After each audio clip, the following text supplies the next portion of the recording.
মাসুদ রানা এক্সপ্লোরে আপনাকে স্বাগতম। আপনি কি জানেন মানব শরীরের একদিনে প্রায় 1.5 কোয়ার্ট শ্লেষ্মা তৈরি করে, যা আপনার শ্বাসযন্ত্রের সুরক্ষায় গুরুত্বপূর্ণ ভূমিকা পালন করে। মানুষের শরীরে ডিএনএর মোট দৈর্ঘ্য যদি প্রসারিত করা হয় তবে সৌরজগতের ব্যাসের প্রায় দ্বিগুণ। আপনি জেনে অবাক হবেন মানুষ তার চোখ প্রায় 10 মিলিয়ন বিভিন্ন রং চিনতে পারে। মানুষ তার নাক মাধ্যমে 50,000 বিভিন্ন গন্ধ মনে রাখতে পারে।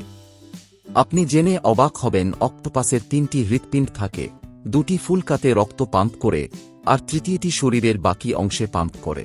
বন্ধুরা বিদায়। আজ নতুন কিছু শুনতে ও পেতে ফেসবুকে লাইক ও শেয়ার বাটনে ক্লিক করুন, ইউটিউব হলে সাবস্ক্রাইব বাটনে ক্লিক করুন। পাশে থাকার জন্য ধন্যবাদ।